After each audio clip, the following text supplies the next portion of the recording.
Hello दोस्तों, Tiwari academy में आप सभी लोगों का स्वागत है। और आज हम बात करेंगे एक्सरसाइज 7.1 के बारे में, जिसके अंदर हम क्यूब्स और क्यूब रूट के बारे में समझेंगे। तो सबसे पहला क्वेश्चन जो हमारे माइंड के अंदर आना चाहिए कि क्यूब क्या होता है और क्यूब रूट क्या होता है। देखिए, दोनों ही बातों में बहुत फ़र्क है। क्यूब को समझते हैं सबसे पहले कि क्यूब एक्चुअल में होता क्या है।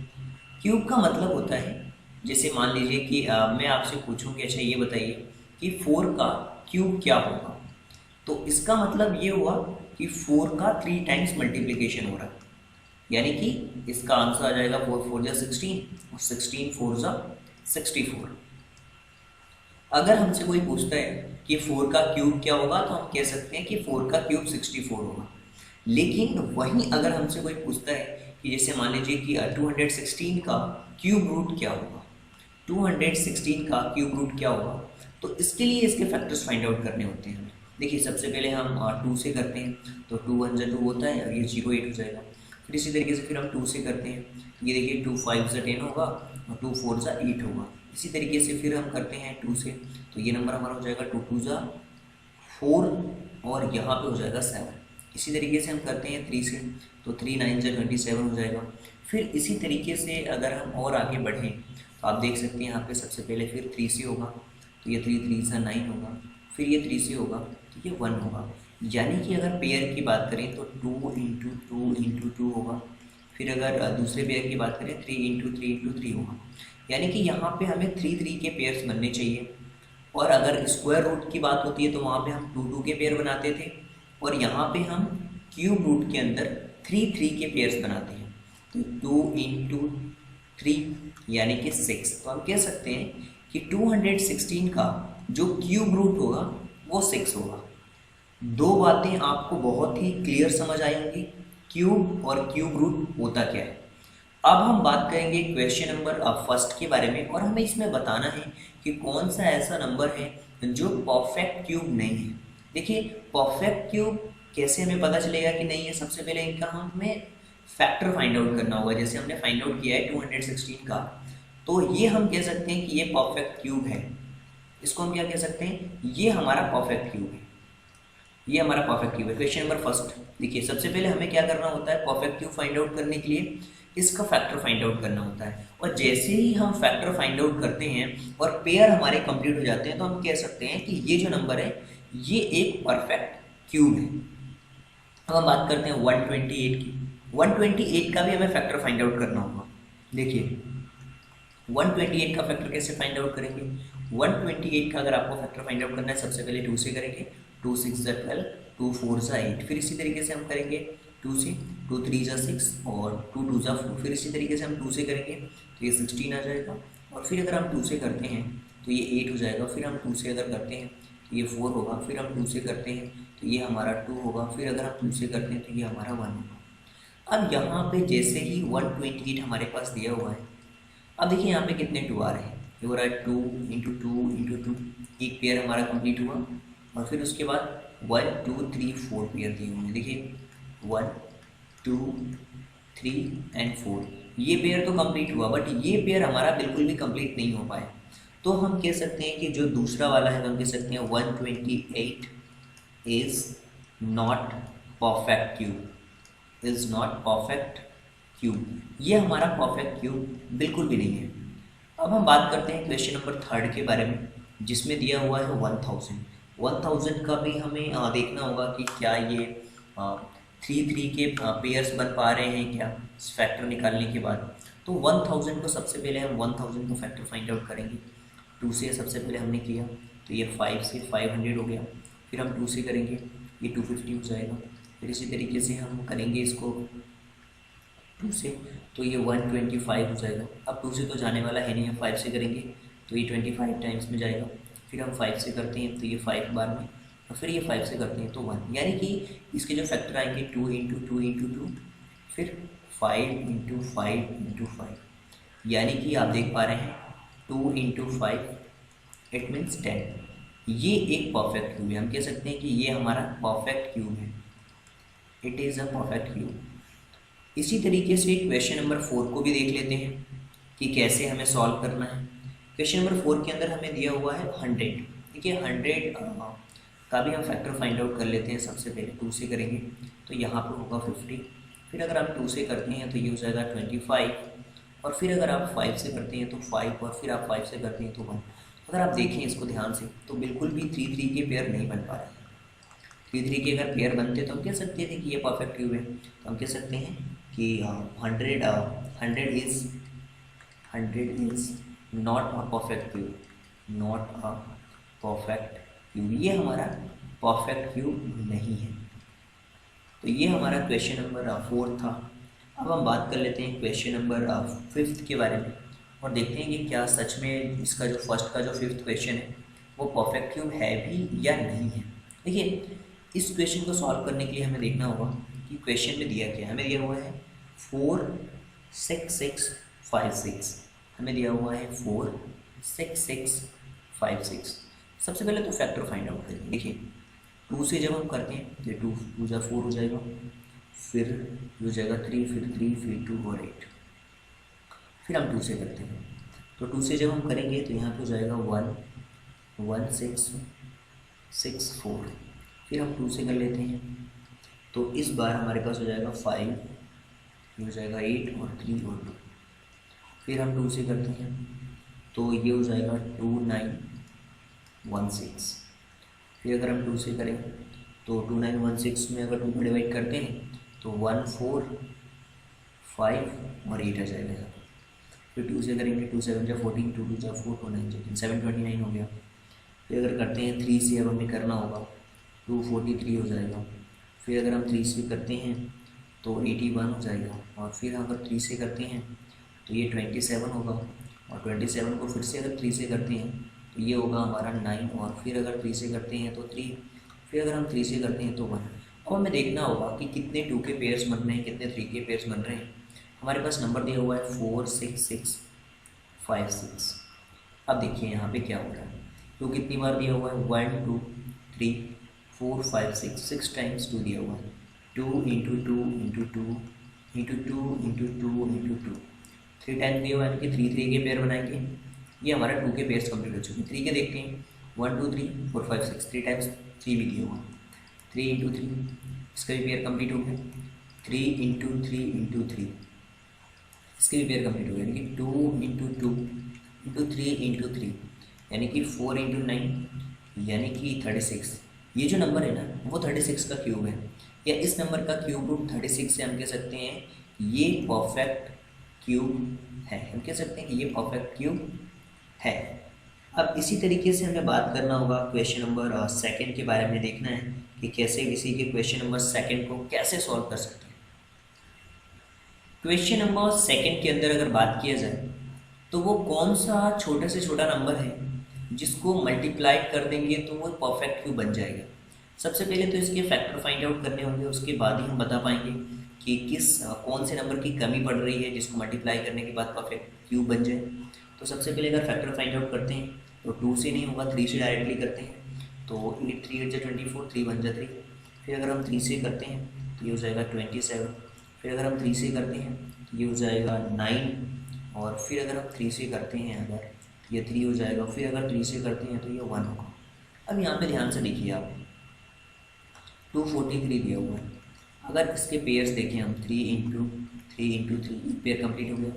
दूसरा देखें 3 इंटू 3, इतनी नंबर दिए हुए हैं। तीसरे पेयर को कंप्लीट करने के लिए हमें एक बार 3 का मल्टीप्लिकेशन करना होगा, तो ये पेयर हमारा कंप्लीट हो जाएगा। यानी कि इसमें हमें 3 का मल्टीप्लाई करेंगे तो ये परफेक्ट क्यूब बन जाएगा। 3 का मल्टीप्लाई करने पे अगर हम करते हैं इस क्वेश्चन में 3 का मल्टीप्लाई तो परफेक्ट क्यूब बन जाएगा। इसी तरीके से हम बात करते हैं क्वेश्चन नंबर 2 के बारे में, जिसमें दिया हुआ है 256 के बारे में बात कर लेते हैं। सेकंड क्वेश्चन है इसी का। सबसे पहले तो 256 का हमें फाइंड आउट करना होगा इसका फैक्टर। 256 का फैक्टर फाइंड आउट करेंगे तो 2 से सबसे पहले डिवाइड करेंगे तो 128 होगा। फिर अगर हम 2 से डिवाइड करते हैं तो ये 64 होगा। फिर अगर हम 2 से डिवाइड करते हैं तो हमारे पास हो जाएगा 32। फिर अगर हम 2 से डिवाइड करते हैं तो 16, और फिर अगर 2 से डिवाइड करते हैं तो 8। फिर अगर 2 से डिवाइड करते हैं तो ये 4, फिर अगर 2 से करते हैं तो 2, और फिर अगर 2 से करते हैं तो 1। यानी कि यहाँ पे अगर देखा जाए तो यहाँ पे नंबर 1 2 3 4 5 6 और 7 8 आ रहे हैं टोटल। यानी कि परफेक्ट क्यूब बनाने के लिए आपको पेयर देखने होंगे, तो 2 3 4 5 6 7 एंड 8, 1 2 3 4 5 6 7 8 आ रहे हैं। पेयर देखिए, ये पेयर कंप्लीट है, ये भी पेयर कंप्लीट है। ये पेयर कंप्लीट करने के लिए मुझे एक बार 2 का मल्टीप्लिकेशन करना होगा। यानी कि इस क्वेश्चन में अगर 2 का मल्टीप्लाई कर दूँ तो ये एक परफेक्ट क्यूब बन जाए। इसी तरीके से जो थर्ड क्वेश्चन है इसमें हमें दिया हुआ है, क्वेश्चन नंबर 3 के अंदर अगर हम बात करें तो क्वेश्चन नंबर 3 के अंदर हमें दिया हुआ 72। देखिए 72 का सबसे पहले तो आपको फैक्टर फाइंड आउट करना होगा। 2 से सबसे पहले करेंगे तो हमारे पास हो जाएगा 36, फिर 2 से करते हैं तो ये 18 होगा, फिर अगर हम 2 से करते हैं तो ये 9 होगा, फिर अगर 3 से करते हैं तो 3 होगा, फिर अगर 3 से करते हैं तो ये 1 हो जाएगा। यानी कि इसके अगर फैक्टर की बात करें तो ये 2 का पेयर तो कंप्लीट है कम्प्लीटली, क्योंकि 3 3 के पेयर हमें चाहिए। 3 इंटू 3 किया हमने। यहाँ पे अगर मैं एक बार और 3 का मल्टीप्लिकेशन कर दूँ तो ये पेयर भी कंप्लीट हो जाएगा। यानी कि अगर इस 72 को मुझे परफेक्ट स्क्वायर बनाना है तो 3 का मल्टीप्लिकेशन करना होगा, तो ये नंबर हमारा परफेक्ट क्यूब बन जाएगा। इसी तरीके से अब हम बात करते हैं क्वेश्चन नंबर, इसी का जो 4th क्वेश्चन है इसके बारे में। देखिए यहाँ दिया हुआ 675। अब 675 जो दिया हुआ, सबसे पहले तो इसके हमें फैक्टर फाइंड आउट करने होंगे। 675 में सबसे पहले 3 का डिवाइड करेंगे तो ये हो जाएगा 225। इसी तरीके से अगर हम बात करें 3 से तो ये होगा हमारा 75। इसी तरीके से हम बात करें 3 से तो ये हो जाएगा 25। इस तरीके से बात करें अगर हम 5 से तो हो जाएगा 5, फिर अगर हम 5 से बात करें तो हो जाएगा 1। अगर इसके हम पेयर की बात करें तो आप देख पा रहे होंगे 3 इंटू 3 इंटू 3 इंटू 5 इंटू 5, ये पेयर कंप्लीट है बिल्कुल। इस पेयर को कंप्लीट करने के लिए मुझे 5 से मल्टीप्लिकेशन करना होगा। यानी कि अगर 675 को परफेक्ट क्यूब बनाना है तो एक बार 5 का मल्टीप्लिकेशन कर देंगे तो वो परफेक्ट क्यूब बन जाएगा। इसी तरीके से हम बात करते हैं क्वेश्चन नंबर, इसी का जो 5th क्वेश्चन है उसके बारे में। क्वेश्चन नंबर 5 में हमें दिया हुआ 100 का सबसे पहले तो आपको फाइंड आउट करना होगा, स्क्वायर फैक्टर फाइंड आउट करना होगा। 2 से करेंगे 50 टाइम्स में होगा, फिर हम 2 से करेंगे तो ये होगा 25, फिर अगर हम 5 से करते हैं तो ये 5, और फिर अगर 5 से करते हैं तो ये होगा। यानी कि यहाँ पे देखिए, इसमें देखिए कुछ अलग सी चीज़ है। 22 इंटू फिर 5 इंटू 5। देखिए इस 2 के पेयर को कंप्लीट करने के लिए मुझे एक बार और 2 का मल्टीप्लिकेशन करना होगा ताकि ये पेयर कंप्लीट हो जाए, और इस 5 के पेयर को भी कंप्लीट करने के लिए एक बार 5 का मल्टीप्लिकेशन करना होगा। यानी कि इसमें जो मल्टीप्लिकेशन करना पड़ रहा है 2 इंटू 5 का करना पड़ रहा है, यानी कि ओवरऑल 10 का मल्टीप्लिकेशन करना पड़ रहा है। इस क्वेश्चन में अगर हम 10 का मल्टीप्लाई करते हैं तो ये क्वेश्चन परफेक्ट स्क्वायर बन जाएगा। ये था क्वेश्चन नंबर 2 का 5th क्वेश्चन। अब हम बात करते हैं क्वेश्चन नंबर 3 के बारे में, जिसमें हमें फाइंड आउट करना है परफेक्ट क्यूब। हमारे पास क्वेश्चन दिया हुआ है और उसका परफेक्ट क्यूब फाइंड आउट करना है। तो चलिए क्वेश्चन नंबर 3 को देखते हैं कि कैसे परफेक्ट क्यूब को फाइंड आउट किया जा सकता है। अब हम बात करेंगे क्वेश्चन नंबर 3 के बारे में, जिसके अंदर हमें फाइंड आउट करना है कि वो कौन सा नंबर है छोटा से छोटा जिसमें कि डिवाइड कर दिया जाए कि ये नंबर परफेक्ट क्यूब बन जाए। कितने का डिवाइड करना होगा कि ये नंबर परफेक्ट क्यूब बन जाए। देखिए अभी तक हम मल्टीप्लाई कर रहे थे क्वेश्चन नंबर 2 के अंदर, अब हमें डिवाइड की बात हो रही है। यहाँ पे देखिए, ध्यान से देखिए कितने से डिवाइड किया जाए कि नंबर परफेक्ट क्यूब बन जाए। तो सबसे पहले यहाँ भी हमें सेम वही चीज़ करनी होगी। 81 का सबसे पहले आपको फाइंड आउट करना होगा फैक्टर, तो ये 3 से जाएगा और ये 27 टाइम्स में जाएगा। फिर 3 से करेंगे तो ये 9 आएगा यहाँ पे, और फिर अगर 3 से करते हैं तो ये 3, और फिर अगर 3 से करते हैं तो ये 1। यानी कि 3 इंटू 3 इंटू 3 इंटू 3, ये तो परफेक्ट क्यूब है। यहाँ पे देखिए ध्यान से, ये जो नंबर है एक बार पेयर बन रहा है, इसको अगर डिवाइड कर दिया जाए 3 से, यहाँ पे अगर इस नंबर को 3 से डिवाइड कर दिया जाए तो ये कैंसिल हो जाएगा। यानी कि इस नंबर में अगर हम 3 का डिवाइड करते हैं तो ये परफेक्ट क्यूब बन जाएगा। देखिए यहाँ पे इसी तरीके से हम बात करते हैं क्वेश्चन नंबर सेकंड की। सेकंड क्वेश्चन ये हुआ 128 का भी हम फैक्टर फाइंड आउट करते हैं सबसे पहले। तो ये 2 से होगा और ये 64 होगा, फिर 2 से करेंगे तो ये 32 होगा, फिर 2 से करेंगे तो 16 होगा, फिर 2 से करेंगे तो 8 होगा, फिर 2 से करेंगे तो 4 होगा, फिर 2 से करेंगे तो ये 2 होगा, फिर 2 से करेंगे तो ये 1 होगा। अब ध्यान से देखिए इस चीज़ को, 1 2 3 4 5 6 7 टाइम्स दिया हुआ है 2 इंटू 2 इंटू 2 3, ये 4, ये 5, ये 6 और ये 7।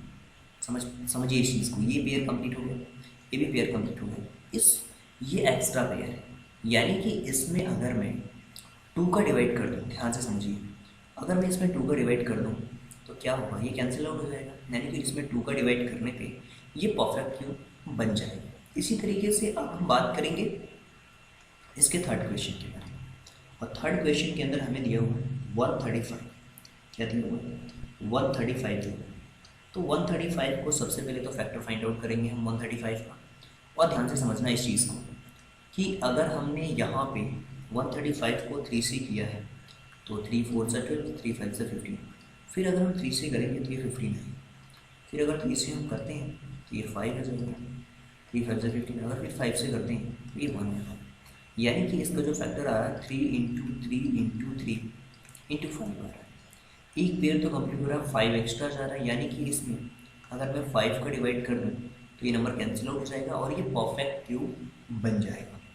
इसी तरीके से हम बात करते हैं क्वेश्चन नंबर 4 के बारे में। और क्वेश्चन नंबर 3 का ही 4th वाला पार्ट है। अब आपको समझना होगा कि क्वेश्चन नंबर 4 के अंदर हमें क्वेश्चन में दिया हुआ है 192। तो सबसे पहला काम हमारा 192 का फैक्टर फाइंड आउट करना है। 192 का फैक्टर फाइंड आउट करने के लिए 2 से डिवाइड करना होगा, तो ये 96 होगा। फिर अगर हम 2 से डिवाइड करते हैं तो ये 48 होगा। 48 को अगर 2 से डिवाइड करेंगे तो 24 होगा। 24 को अगर 2 से डिवाइड करते हैं तो 12 होगा। 12 को 2 से डिवाइड करते हैं तो 6, और 6 को डिवाइड करते हैं 2 से तो 3, फिर 3 को डिवाइड करते हैं तो 1। अब देखिए कितने पेयर बन रहे हैं, 1 2 3 4 5 6 7, यानी कि 2 है वो 6 टाइम और एक बार 3 है। पेयर ये बना, पेयर ये भी बना, लेकिन इस 3 का पेयर एक्स्ट्रा हो रहा है, यानी कि 3 से डिवाइड कर दूँ तो ये क्वेश्चन परफेक्ट स्क्वायर बन जाए। अब हम बात करते हैं क्वेश्चन नंबर इसी के 5th क्वेश्चन के बारे में, जिसमें बहुत ही सिंपल सी चीज़ दी हुई है। और यहाँ पर 704 दिया हुआ क्वेश्चन दिया हुआ 704। तो 704 का हमें फाइंड आउट करना होगा फैक्टर। तो 704 में 2 से डिवाइड करेंगे तो 352 होगा, ओके। और 352 के बाद फिर 2 से डिवाइड करते हैं तो 176 होगा। फिर अगर हम 2 से डिवाइड करते हैं तो 88 होगा, और 88 में 2 से डिवाइड करेंगे तो 44 होगा। फिर अगर 2 से डिवाइड करते हैं तो 22 होगा। फिर अगर 2 से डिवाइड करते हैं तो 11 होगा, और 22 के बाद फिर 11 होगा। और फिर अगर हम 11 से करते हैं तो ये नंबर 1 होगा। यानी कि देखिए ध्यान से 2 इंटू 2 इंटू 2 ऐसा हुआ, और ये 1 2 3 4 5 6, और फिर 2 इंटू 2 इंटू 2 इंटू 11। ध्यान से देखिए मेरी बात, अगर मैंने 11 से डिवाइड कर दिया तो ये नंबर कैंसिल आउट हो जाएगा और ये पेयर कंप्लीट हो जाएंगे। फिर तो हम कह सकते हैं कि ये एक परफेक्ट स्क्वायर बन चुका है हमारे सामने। तो अब हम बात करेंगे इसी के क्वेश्चन नंबर 4th के बारे में, जो कि एक वर्ड प्रॉब्लम का क्वेश्चन है। इस क्वेश्चन के अंदर एक परीक्षित नाम का लड़का है जो कि क्यूबॉइड बना रहा है, मेक्स अ क्यूबॉइड, है ना, प्लास्टिक्स का यूज़ करके, जिसकी साइड्स 5 2 और 5 दी हुई है। तो यहाँ पे हमसे पूछा जा रहा है कि उसको ज़रूरत है क्यूब बनाने की। इस क्यूब को बनाने के लिए कितने क्यूबॉइड्स चाहिए। तो सबसे पहले जो क्यूबॉइड्स की साइड्स दी हुई है उसे सबसे पहले हमें देखना। देखिए अगर हम जो हमारा क्यूबॉइड है, वॉल्यूम ऑफ क्यूबॉइड की बात करें तो लेंथ ब्रेथ और हाइट होती है, करेक्ट। और अगर हम यहाँ पे जो नंबर हमारे पास गिवन है उनकी बात करें तो हमारे पास दिया हुआ है 5 इंटू 2 इंटू 5। अगर इसके पेयर को कंप्लीट करना है तो हमें कुछ और चीज़ों की मल्टीप्लिकेशन करनी होगी। यानी कि अगर 5 एक बार और कर दिया जाए तो 5 के पेयर कंप्लीट हो जाएँ। इसी तरीके से 2 के 2 टाइम्स अगर मल्टीप्लिकेशन कर दिए जाए तो ये कहीं ना कहीं कुछ ऐसा हो जाएगा, 2 इंटू 2 इंटू 2 और फिर 5 इंटू 5 इंटू 5, तो ये कंप्लीट पेयर बन जाएगी। यानी कि ये जो कलर में आपको पार्ट दिख रहा है 5 2 इंटू 2 यानी कि 5 2 इंटू 2 यानी कि 20। ओके, यानी कि अगर हम ये कह सकते हैं कि उसे 20 का मल्टीप्लाइड करेंगे तो वो परफेक्ट क्यूब्स बन जाएगा। यानी कि हम कह सकते हैं उसे 20 क्यूबॉइड्स की ज़रूरत है। यानी कि हम कह सकते हैं कि ही नीड्स 20 क्यूबॉइड्स। 20 क्यूबॉइड्स अगर उसके पास होते हैं तो वो कम्प्लीटली उस चीज़ को कंप्लीट करेगा। क्यूबॉइड्स CUBOIDS, यानी कि 20 क्यूबॉइड्स अगर उसके पास होते हैं तो वो कम्प्लीटली क्यूब को बना देंगे। तो आई होप कि ये वीडियो लेक्चर आप सभी लोगों को समझ आए होंगे, जिसके अंदर हमने डिस्कस किया एक्सरसाइज 7.1 के बारे में। तो thank you so much, thanks for giving your precious time at the last. God bless you, thank you so much. अगर आपको लगता है कि कोई डाउट है तो आप हमारी वेबसाइट को भी विजिट कर सकते हैं, वहाँ से PDFs को भी डाउनलोड कर सकते हैं। तो thank you so much and thanks for giving your precious time.